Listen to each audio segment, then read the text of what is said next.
Daşlarda tarix.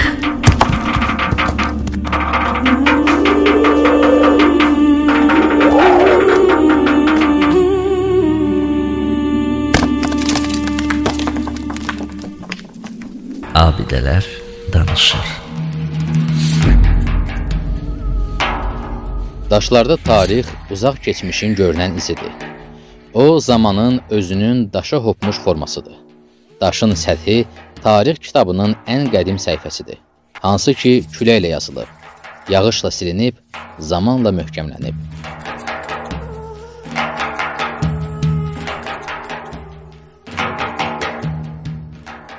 Daşlarda yatan tarix. Qərbi Azərbaycanın unudulmuş abidələri.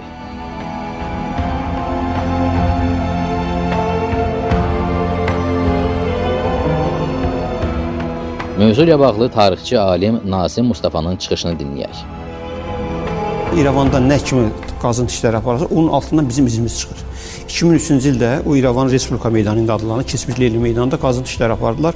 Oradan Zalxan məscidinin, Zalxan hamamının qalıqları çıxdı. Gördülər ki, bu müsəlman şərq üslubunda tikilmiş deməli bir abidənin qalıqlarıdır burada. Çünki o zaman o deməli o Respublika meydanı, Leyli meydanı salanda o ətrafdakı evləri sökdülər.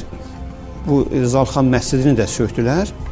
Ancaq Zalxan məscidinin mədrəsəsi qalmışdı. O mədrəsəsində son vaxtlara qədər İrəvan Rəssamlar İttifaqının sərgi salonu idi.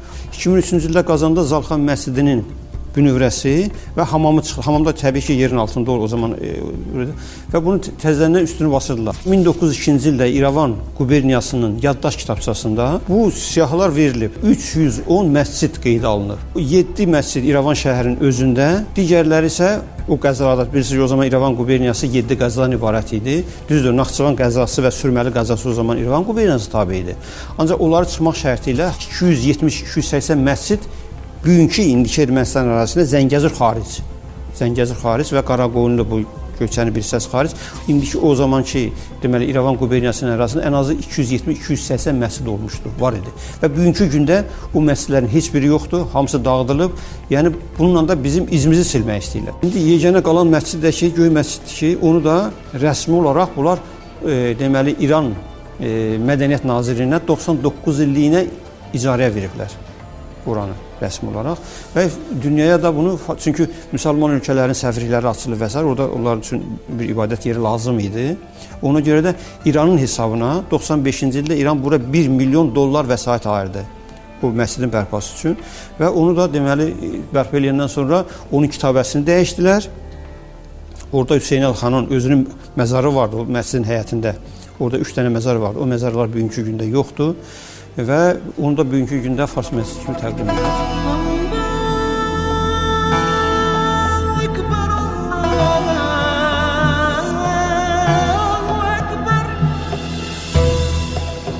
Qədim dövrlərdən Qərbi Azərbaycan diyarı insan məskəni, mədəniyyət beşiyi və yaddaş coğrafiyası olunubdur.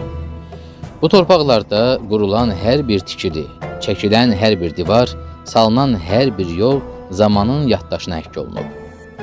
Qala divarları bu salnamənin ilk müdafiəçiləri kimi ucalmış, güc və qüdrət rəmzinə çevrilmişdi. Körpülər isə insanları və yolları birləşdirərək birlik rəmzinə çevrilmişdi. Məscidlər, ziyarətgahlar isə mənəvi dünyamızın dərinliklərindən xəbər verir.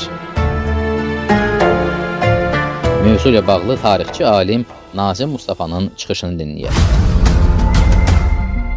1912-ci il Arxeologiya Komissiyasının sənədləri orada Mar deyir ki, düzdür deyir, burada deyir ola bilər ki, təbii aşınma olsun, zəlzələdən filanı müəyyən zərər, ancaq deyir bu insan əli ilə dağıdılır. O belə ürək ağrısı ilə yazır ki, sındırıblar, dağıdıblar. Hətta orada qeyd edilir ki, 1837-ci ildə Nikolay, 1-ci Nikolay gəlir və Xan sarayında gecələyir.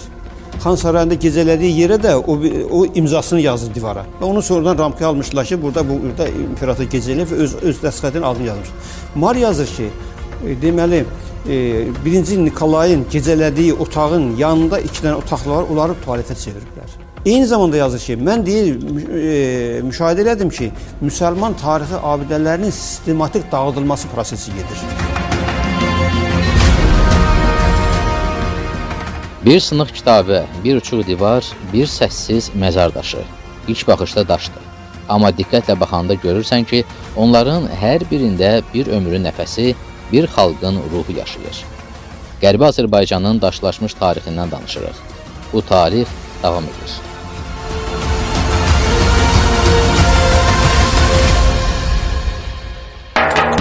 Mətni oxudu Hüseynağa Aslanov. Mətni hazırladı Samir Abbasov. Verilişin rejissoru Qızqayıt Camalova.